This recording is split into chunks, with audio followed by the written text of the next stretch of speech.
Welcome back, everyone. I'm the Bella Gamer, and today we have a very interesting frame. I'm honestly, I don't know many people who are going to be looking this up, so this video is probably not going to do super well. But I will say the Iskander is actually a really interesting frame. First of all, I always forget that this frame is a size 2 mech. It's a big boy considering everything. Maybe it's mostly its backpack you can see in the photo over here, but it's weird to me that it's a size 2 mech. It's something that never sticks in my mind. But this is definitely a controller frame of controller frames. The Iskander is a very fun mech if you enjoy just messing with the enemy, and we're going to talk about it today. It's a very good time, so yeah, don't miss out. So let's go ahead and talk about the stats. This is actually a pretty sturdy mech. It has 1 armor, which I think is the average anyway, but it does have 8 HP, which there's a decent amount of mechs that have good HP and good armor, but there's plenty that don't. So it's actually a pretty sturdy mech, to be honest. Its evasion's average, but its E defense is slightly above average, which is pretty good. It has a higher than average heat capacity, which honestly I'm a little not confused by it. It's surprising considering that the mech itself doesn't have a lot of heat based mechanics or even parts of its license. So I mean, all the better, I suppose. 15 sensor range, which is a really good sensor range, longer than most mechs. A bonus to tech attack, which is really good. Lower than average heat or repair capacity, so gotta be careful on the battlefield. But its save target is nuts, being one of the higher in the game at 12. You don't want to mess up any of the saves against this mech because, oh boy, it makes your life a living hell. It's slow though for a mech, and it has a little bit below average system points, which is really unfortunate because this is the grenade mech. And what I mean by that is, if we look over here at its traits, assault launcher allows you to treat any grenade as if it has a range of 15. Only once per round, I might add, but still, that's pretty good. It's interesting that it's range 15 just base. I mean, what if you get something that improves your sensor range, right? Why isn't it not sensor range? I don't know.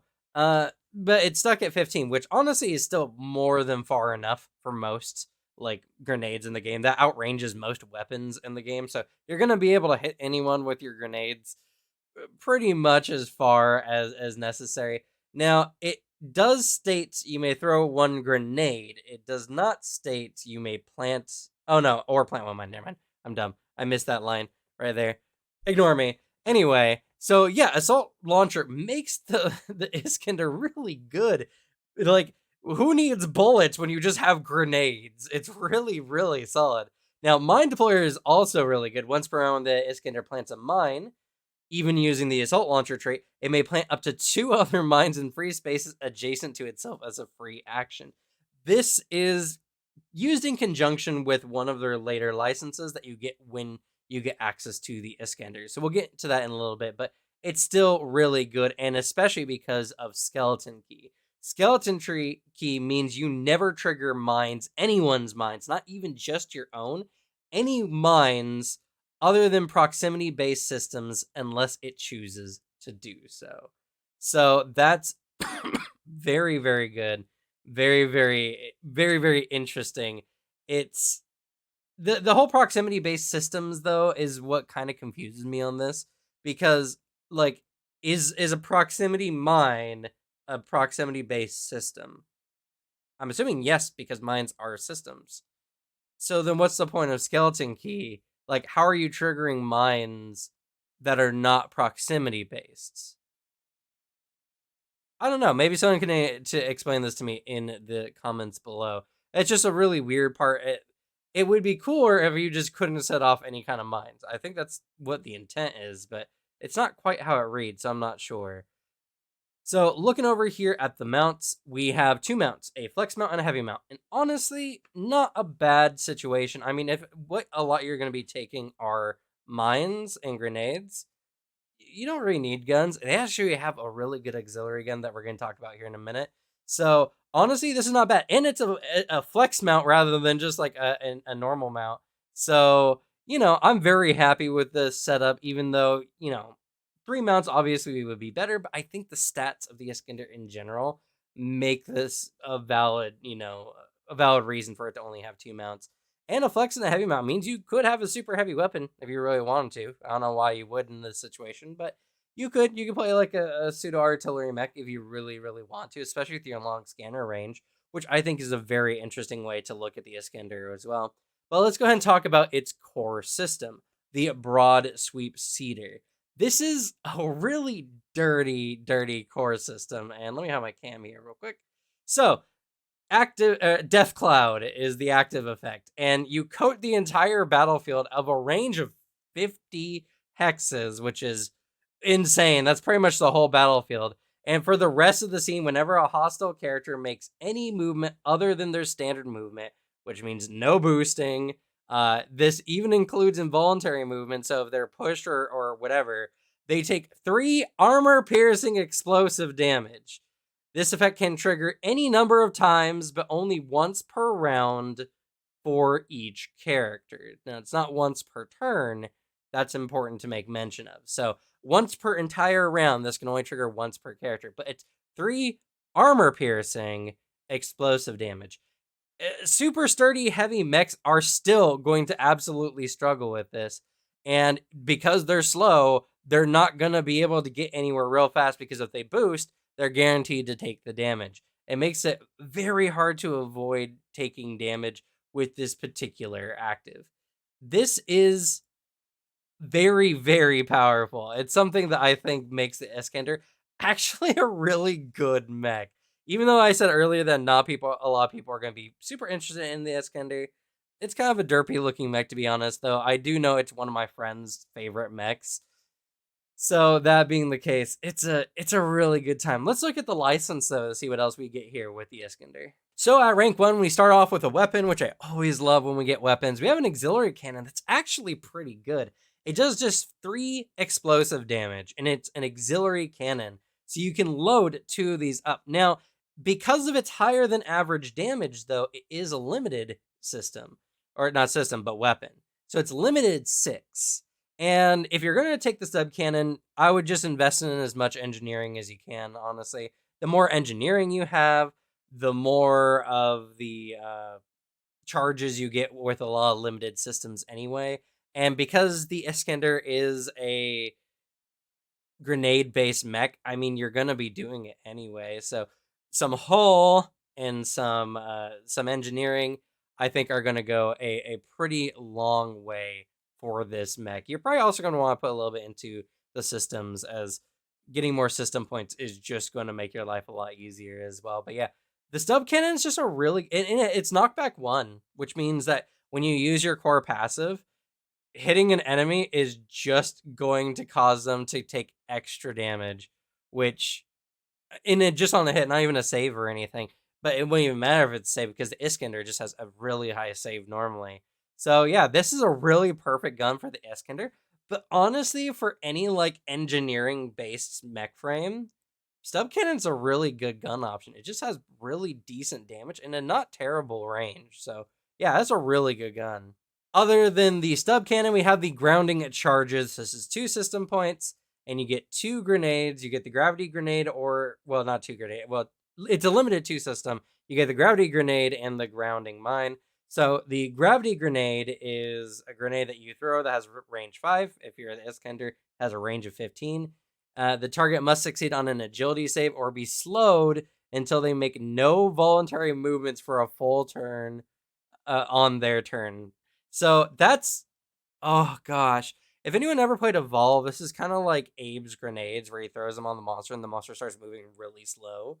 This is exactly that. And with the Iskander being able to hit someone up to 15 hexes away with this, that's really annoying. And the only way to remove it is to just not move for a full turn. It's, man, that's a really dirty grenade. That's absolutely nuts. Next, we have the grounding mine here. So the grounding mine is a mine that you set on the ground. It's not proximity based. It has to be activated with a remotely activated as a quick action, and it affects a single character within a range of 5. Range 5 is pretty big. It's pretty much as a 5 hex, radius or 10 hex diameter of area that people don't want to go into, or they can't go into on the Iskander's turn anyway, because otherwise the Iskander can just hit a button. They need to make a whole save or be pulled as far towards the middle as possible and knocked prone. Flying characters that fail their save are affected in the same way, except they're forced to land. They essentially have to be on the ground. This does count as falling, but it does not do damage, which is an interesting take. Now, again, this is a limited 2 system, so engineering doing this a bunch. It's a really good grenade just to have in situations. It's mostly a control grenade, which, to be fair, the Iskander is a very control-based mech, so this works perfectly for that idea. But, you're probably going to want to do more damage than anything, regardless. I think the grenade, especially, the mine is pretty good too, but the grenade, especially, I think is very, very dirty. And I like this would be the most annoying mech to deal with, even here. Well, not at rank 1 because you wouldn't have the Iskander at that point, but just with the rank 1 stuff in the Iskander, it's already pretty annoying. But let's look at rank 2. All right, at rank 2, we have the gravity gun. This is a heavy rifle. It doesn't, well, it kind of does damage, but it's based on the save. So it's a range 8, and it's a 3 hex blast. 3 hex blast is massive. That's a really big area. Now, characters, so it doesn't differentiate between allies and enemies, within the affected area must succeed on a hull save or take 1d6 energy damage and be as close to the center as possible.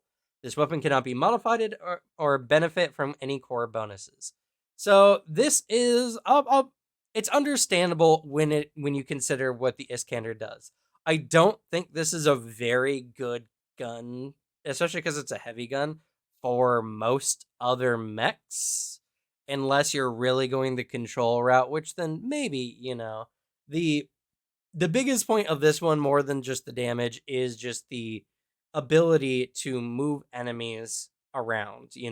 Now, you do need good saves, so if you have a mech that has lower than average saves, then this is not going to be a really great gun for you. But yeah, I like this for the Iskander itself, and it fills out the Iskander's heavy slot. But honestly, it's not a very usable weapon, I think, in most situations. A d6 energy damage is really not that bad, though. And I will say this is one of the better area damage no, it's not even cannon, rifles, I guess, in the game, because it's a 3 blast zone. So 3 blast zone, like, you get a few enemies into that zone, it does stack up to be a ton of damage. So the gravity gun does have some good damage potential, especially if you manage to get a lot of the enemies in the same general vicinity. So, I mean, like, I think it's situational, but I think it's still a good gun. Repulsor field. Now, this is the one that I was kind of mentioning earlier that uses one of the Iskander's traits. So the trait. So when the Iskander drops mines next to itself, that's in preparation for the repulsor field. So the repulsor field is a quick action. It's a 1-point system, which is actually very, very cheap considering what it does. You create a 2 burst pulse around you. Characters in the affected area must make a hull save or be knocked 2 spaces directly away from you. Then, so this happens after the fact, all mines within the affected area detonate simultaneously. So it can be situational. The biggest problem with this is if they're 2 hexes away from you and you activate this, they go 2 hexes out. So any mines that are immediately adjacent to you probably aren't going to be affected. But you can utilize this by moving around as you're dropping mines next to yourself, especially because you just clone the mines that you're using. The mines that are being placed adjacent to you are extra in addition to whatever grenade or mine you're using. So, or what, mine specifically, not grenades. So that being the case, when you just gotta move around a little bit, you can easily blast people into these. Now it does have a heat 1 to self, which honestly is not that big a deal, and with the pretty good save that the Iskander has, that's a pretty fair cost. And considering they have nothing else that really increases heat on the Iskander itself, yeah, this is a really solid system. It's really good if the enemies run up on you. And one of the best parts about all this is this seems like a very defensive, like, don't get near me kind of system. But the Iskander itself is actually pretty tanky. So that being the case, this is just to mess with people, which I think makes it really fun. All right, here at rank 3, we have clamp bombs. These are really, really good. Now, it's 2 systems, but it's very much worth it. You get a limited 4 attachable grenade mine thing. So you expend a charge of clamp bombs and you attach it to a character within sensor range. So it's for the Iskander itself, that's 15. That's a pretty massive range. Now they have to be in line of sight, obviously, but still really good. They must succeed on an engineering save this time, which engineering can be a big weak point for a lot of mechs, as unless they're very system based or really care about their heat capacity, it's not going to be a very commonly taken uh, stat for most enemies. That being the case, the bombs will clamp onto them, and at the end of their next turn, the bombs will detonate, doing a D6 plus 3 armor piercing damage, explosive damage, and all characters that are adjacent to said target take half damage. Now, it does say all characters. That means it doesn't differentiate between friend or foe. This is not something you want to throw on when your friends are in melee engagement with the enemy, as your friends will take a sizable amount of damage as well. But it's really good for throwing on the back line. Now, the enemy can disarm this bomb essentially by moving at least 4 spaces before the end of their turn, which, when paired up with the core system of the death field, then you have enemies who have to choose between taking a d6 plus 3 explosive damage or 3 AAP explosive damage, which is not a great place to be in, and it forces movement, and depending on how slow the mech is, it might have to boost in addition, which just expends one of their quick actions. This is really dirty, and it's limited 4 at base rather than 2, which most limited systems tend to revolve around. So yeah, invest in your engineering. You're gonna have a ton of these to just throw on enemies at a massive sensor range. This is really good on other kind of mechs as well, because it forces the enemy to move out of cover if you had line of sight to them anyway. So I think this is a really, really good system.